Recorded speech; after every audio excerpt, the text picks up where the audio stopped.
একদিন কিংবা দুদিনের ছুটিতে আমরা যদি কোনো অফবিট জায়গায় ঘুরতে যাওয়ার প্ল্যান করি, সেখানে প্রথমে যে নামগুলি আসে তার মধ্যে হলো শিটং এবং লামাহাটা। এছাড়াও আরও অনেক জায়গা রয়েছে। এবারে অফবিট ভ্রমণে আমরা গিয়েছিলাম লামাহাটা। চারিদিকে দিগন্ত জোড়া সবুজ পাহাড়, সুশৃঙ্খল পাইন বন, আর বাতাসে মেঘের নরম ছোঁয়া। পাহাড়ের ঢাল বেয়ে নেমে আসা কুয়াশা যখন গ্রামটিকে জড়িয়ে ধরে, তখন পুরো লামাহাটা যেন রূপকথার রাজ্যে পরিণত হয়। শান্ত নিরিবিলি পরিবেশ, পাখির ডাক আর ঠান্ডা হাওয়া সব মিলিয়ে এখানে সময় যেন ধীরে ধীরে বয়ে যায়। লাভাস পয়েন্টের ভিউ একেবারে স্বপ্নের মতো।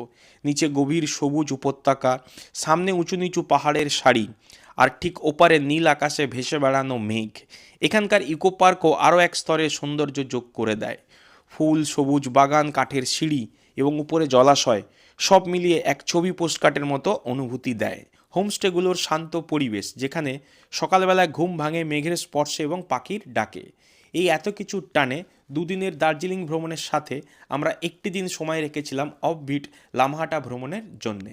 এখানকার বাতাস কি বলুন তো, খুব পাতলা, যখন শ্বাস নিচ্ছি দারুণ লাগছে। ট্রেনের টিকিট না পেয়ে আমরা চলে আসি স্প্লানেটে।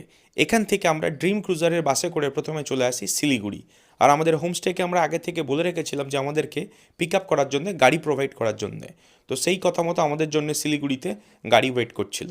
বাইরের সৌন্দর্য দেখতে দেখতে আমরা চললাম লামহাটার দিকে। রাস্তায় আমরা 3 জায়গায় দাঁড়িয়েছিলাম: সেবক কালীবাড়ি, করিনেশন ব্রিজ এবং তিস্তা ব্রিজের সামনে। আপনারা চাইলে গাড়ি রিজার্ভ না করে শেয়ারিং কারের মাধ্যমেও আসতে পারেন। শিলিগুড়ি থেকে লামহাটা আসতে আপনার শেয়ারিং কারে খরচা পড়বে মাত্র 250 টাকা। 12টা থেকে 12:30টার মধ্যে আমরা এসে পৌঁছলাম আমাদের হোমস্টেতে। একদম রোডের ওপরে সুন্দর একটি প্রপার্টি। বর্তমানে এখানে 4টি রুম রয়েছে।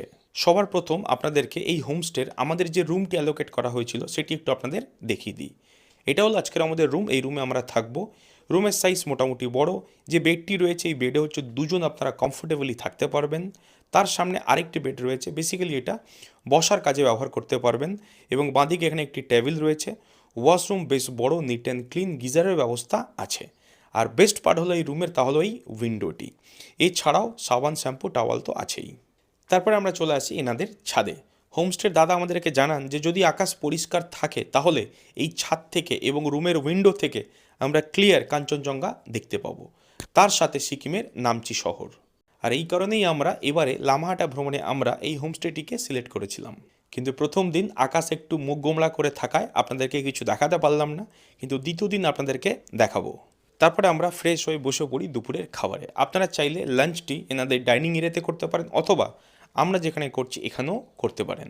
লাঞ্চে ছিল ভাত, ডাল, আলু ভাজা, সবজি এবং ডিমের তরকারি। খাবারের মান, টেস্ট এবং কোয়ালিটি ওয়াইজ কিন্তু বেশ ভালোই ছিল। লাঞ্চ কমপ্লিট করে কিছুক্ষণ রেস্ট নিয়ে আমরা বেরিয়ে পড়ি লামাহাটা ঘোরার জন্যে। এখানে বেশ কিছু জায়গা আছে ঘোরার জন্য, যা আপনাদের অসম্ভব ভালো লাগবে। আসলে আপনারা অবশ্যই এই সমস্ত জায়গাগুলো ঘুরে দেখবেন। আমরা প্রথমে চলে আসি লাভার্স পয়েন্টে। এখানে দাঁড়ালে মনে হয় প্রকৃতি যেন নিজ হাতে প্রেমের এক নিখুঁত ছবি এঁকে রেখেছে।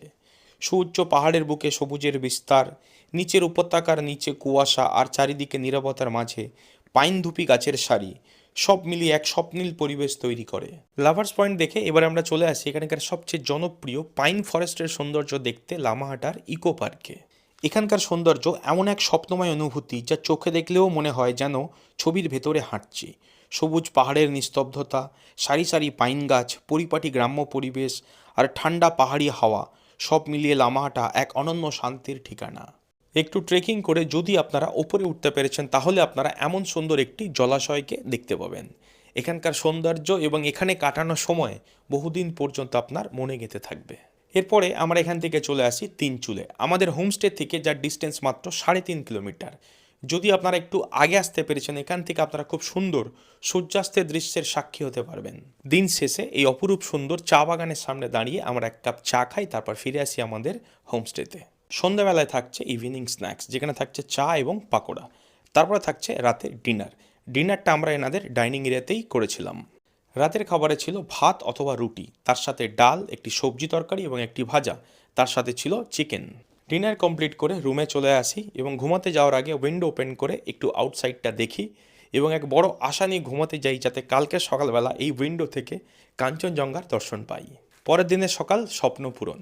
আমরা বাঙালিরা যে কারণে বারে বারে ছুটে আসি উত্তরবঙ্গ ভ্রমণে, উইন্ডো ওপেন করতেই দেখা মিলল সেই কাঞ্চনজঙ্ঘার অপরূপ সৌন্দর্য। তারপরে সোজা চলে আসি ছাদে। এখান থেকে চা খেতে খেতে উপভোগ করলাম কাঞ্চনজঙ্ঘা এবং সিকিমের নামচি শহরের সৌন্দর্য। তার কিছুক্ষণ পরে চলে আসে ব্রেকফাস্ট আমরা এখান থেকেই করেছিলাম, যেখানে ছিল লুচি এবং আলুর তরকারি। একটা গোটা দিন খুব সুন্দরভাবে করে আমরা এখানে কাটালাম, সাথে খাওয়া দাওয়া। এবারে বলি আপনাদেরকে এখানে কত খরচা হবে। এখানে আপনার খরচা হবে পার পার্সন মাত্র 1300 টাকা, যেখানে থাকছে থাকা, তার সাথে 4 বেলা খাওয়া।